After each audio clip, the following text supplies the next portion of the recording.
Bonsoir à tous, bienvenue dans Esta Show. Lelo toyeko lobela makambuya actualité na biso.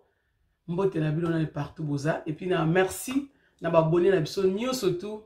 Merci beaucoup continuer toujours à s'abonner, partager ba émission na biso ya Bitu Esto TV, vous partager et puis vous s'abonner les sous que ça la biso bien. Merci na ba suggestion la bino na ba conseil au bozo pesa na Bitu Esto TV na émission na biso ya Esta Show. Merci beaucoup. Le toko de l'actualité na biso o ezali guerre na biso entre des guerres na biso na ba Rwandais na Est na Kivu kuna. Guerre ezo déranger to moni population congolaise o ya telemi peuple ayeba ki liboso makambute ba 32 ans 18 ans za ekokipete peuple lelo alamuki habité tete mboka na nga ekokenete mboka na biso ekokenete patrie na biso za sacré ekokenete nation na biso abi non ba bazo boya biso ba telemi ba alamuki na tongo faye be formation kuna za ndenge nini balobi nini nous surtout alamuki.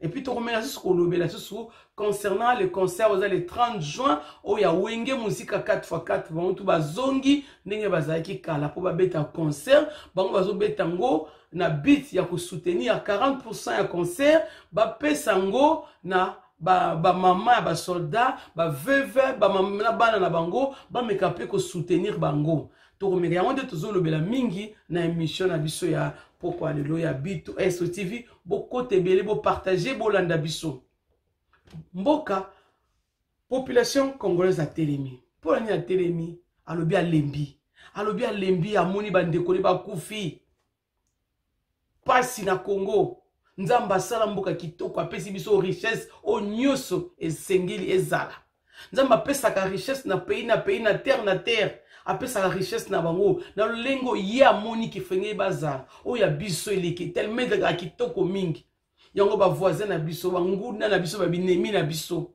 ba bité bango pona banfo ba boto la partie ndam bazo yango ba koti yango ba moni ki richesse za makasi mingi. Et cette fois-ci peuple congolais bi jamais était numéro ko kenete biso to kende ko bunda kuna to kota kaka na Rwanda to kende ko bunda to bunda to boma makaka to sila na biso nyonso to lingi susu teke boyana na mboka na biso po ya kobeba guerre lelo guerre ezoza lelo bandi kale ni lelo te na 32 ans pouvoir guerre ezalaki bato bayebi masolo soko tende ba documentaire okomona ngo okoyoka masolo ba papa Rwanda papa na biso Ngwanda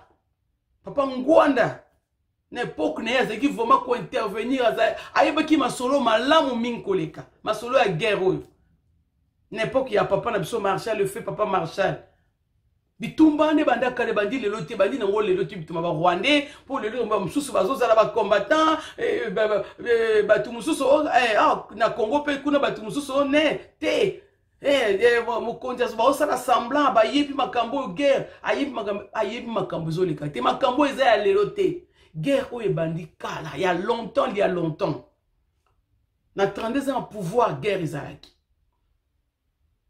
bazali pe ko bunda nango kaka na 32 ans wana ba Rwandais balingi ka bazwa parti il parti en mboka biso ba kotisa wipa na bango et comme apana parce que richesse tozaka nango na mboka na biso o terro nzamba pesa biso biloko kitoko elonaka na mboka mais peuple mingi azo profiter na ngote ba étranger bazolingaka ba ya kozwa ba kene nango et cette fois-ci peuple alobi non ekotika na mboka na biso peuple ye mokabi photo bunda ba onzo tout sima phare de ces sima ya ba mapinga mboka bato ba bunda ka ba guerrier peuple pa lobi biso sima na bango tokotika te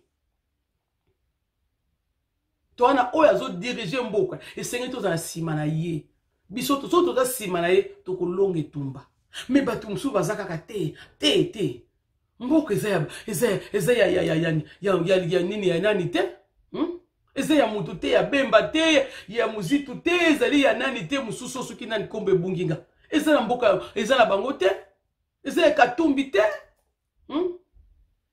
eza ya Tshisekedi te mboka o ezali ya ba centre na biso eza nation na biso soki bitumbe biso foto telema liloba moko l'union fait la force So toza sima président de la République, to PCP sur ma case, so kazo mona non pour peuple na ye za sima na ye, pour yende mtazo diriger, za le commandant suprême, yende mtazo diriger biso le chef, azo diriger biso. So toza sima ne population, so boa sima président, makambe ko kene malam. Et puis azo mona que non, peuple alingi kambo esala maboy kene. A cause appel na force wana. A cause na force ko aider population na ye. A cause na peu force ko aider peuple na ye.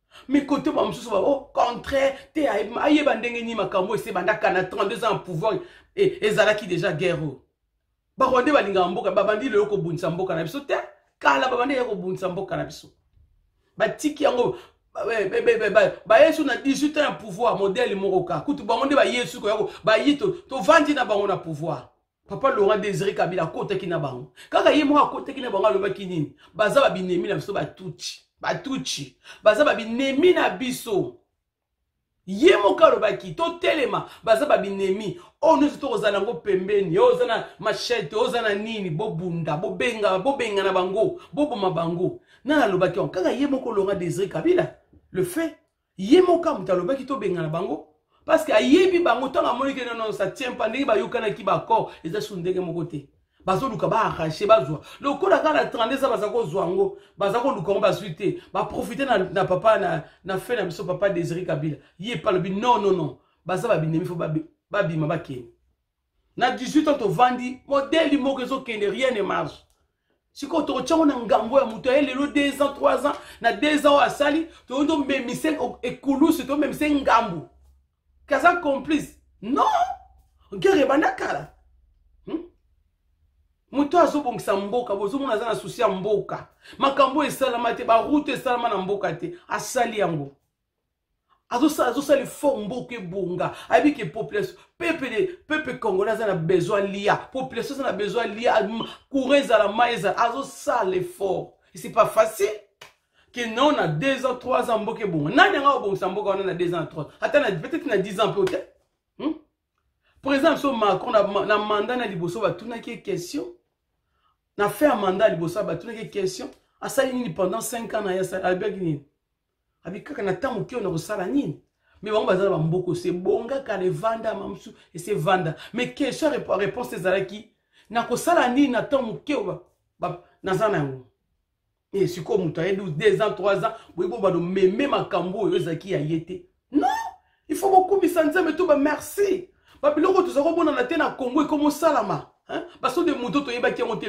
ça fait partie ba beauté mboka to ndimaye mais vous savez comment Fayulu makamso azo beza juste était Fayulu ne Fayulu au diriger mboka lokuta akoka pete akokate akokoka kutute hein tous derrière le président poto bongisa mboka na phare de sitos à sima na bango ba mususu ora makamazo o tela mutusu na Facebook ma komi okina passe na mawa ba n'importe quoi hein eza bien te langage bonga bo bongisa na politique a leona le boko tia ma be bo sala ma be makasi bo bongisa na politique na bino hein ba analyse na bo bongisa na ma be makasi bo sala na fort bo bongisa ça ne va pas ça ne va pas tout ça tanenge bon na vidéo mo na balancer bino tout à l'heure bo la vidéo wana bo mona na nini na luaba na tombodi na tombodo na tombondo tobodo na luaba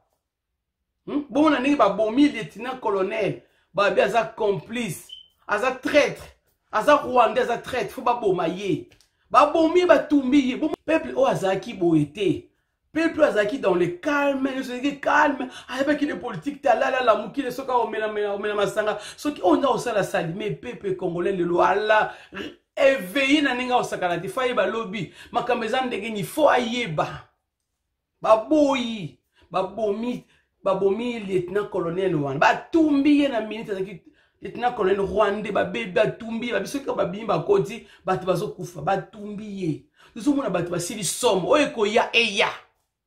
Oyekoya eya bon siko yoka kozana ba distraction mama ba mutu azako se contredit butu na ba Fayulu azako se contredit butu na moyi ozaka kolanda ka ba Fayulu hein ba Katumbi bon pepe congolais bo tika kolanda bo landa oyo azo diriger mboka o bo somo na makamba zo sala makambo esalama te ezo salama bo landa ye ba rutu musu ebeba ke kufa kala mi azo bongisa ngo Alors, tous derrière lui, pour mboka kene malam. To vanda to mona ta mutu moko ta dédié mboka Congo na maboka nzambe. Asala yango le 23 juin 2019. A dédié mboka na entre la main de Dieu. Nzamba osala, muna guerre wana. Il y a des pasteurs bazo te yango butu na moui. Nzamba azana armée céleste. Aotinda ba armée ne bunda poto longa. Ceux qui font de ces ba kokite ya ko tinda ba oyaye. Il y aura des tempêtes, il y a ba akokiti sa ba volcan po ba to ba mona monena nzambe kati na Congo. Ba banga Congo, ba yesu ko tsa su ba ya ko senga te, ba yesu ko tsa makelele te. Nzamba osala.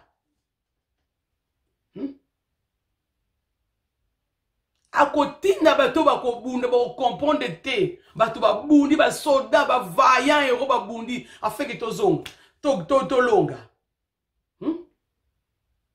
potika ne ba betizo totika bakanda ba ene ko silika bona tozala sima ba FARDC il y aura la victoire soki to mi pese pa na bango to komona victoire to soutenir bango tozala bo moko l'union fait la force. Eza okunaza kunate eza patrie na biso tozobunda nation na biso mboka ba centre na biso tokotika ngo kende boko te deso bati fayoli ya osani kuti ya kuta osani ba Jean Pierre Bemba bati ba Katumba osani oh non peuple de Dieu peuple congolais ba lamuki bolamuka bino na boza kolala bolamuka botika nani ba makama ya corruption botika nani makama esprit mabe boza na ngo botika boza derrière biso tout sima ya FARDC. Si maman konja mboka poto longa babi nemi to écraser bango to neutraliser bango to tu comme na jeune na biso pa ilunga Séraphin ilunga a koti kuna na frontière à Rouen attirer ba soda yemo pa kuba tirer pays tellement mon que trop c'est trop on en a marre trop c'est trop oy koya eya aza héros a côté à tirer bata malgré tout ba bomier aza héros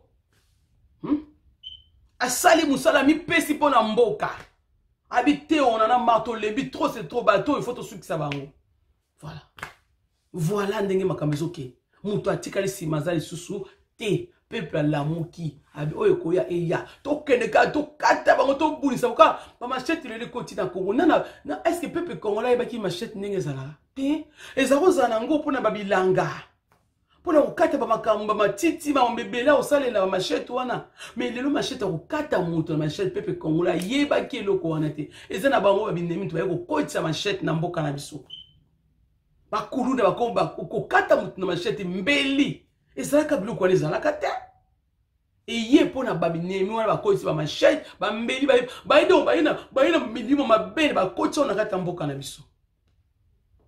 Président Oyaka atiki a dédié mboka na maboka nzambe nzamba sala babuka ba esprit so mabe ba donc Saint-Esprit régner na mboka na biso toza sima président wana poto longa babinemi baso ko bunisa biso to kende liboso to avancer to pesa etant eza facile mboka le na lobe bonga Congo wana moneno ndenge za wana non c'est pas facile. Tous en a coupé, mais la maman, mais au moins maman a pu, mais maman a pu, ou qui tient mon thème, oh, qui tient mon thème, tout qui tient mon thème.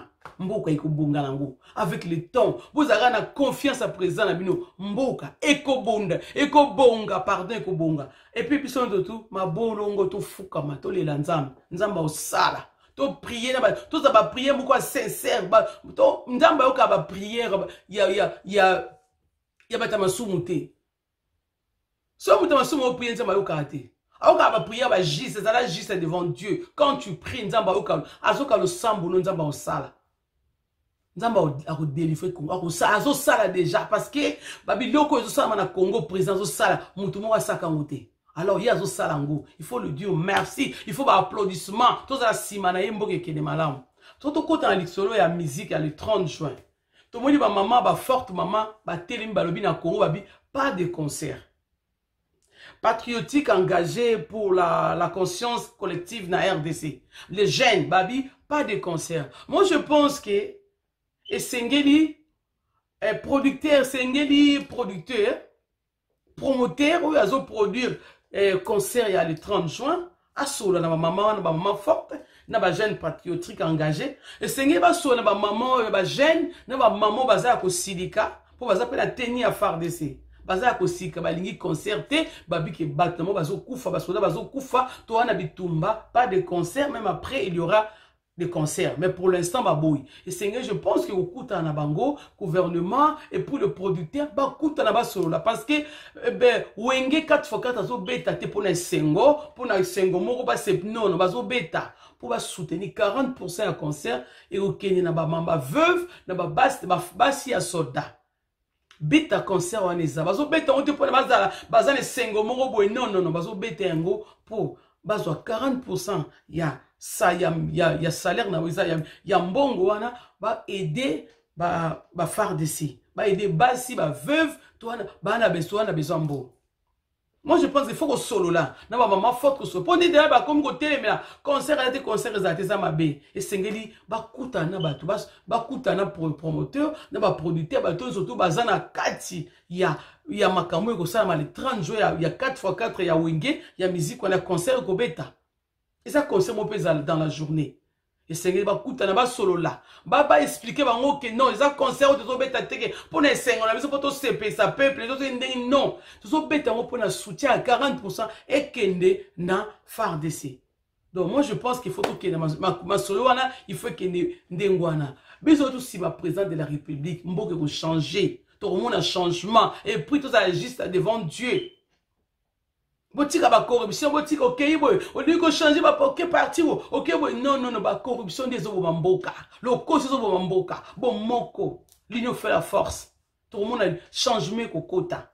Alors abonnez-vous massivement na B2S TV bo s'abonner na yepo dans un temps mingi te na karapona na mekape ko expliquer concernant makamba actualité sur les kanamboka so na est kuna nde babso ndenge bitumba ezoleka.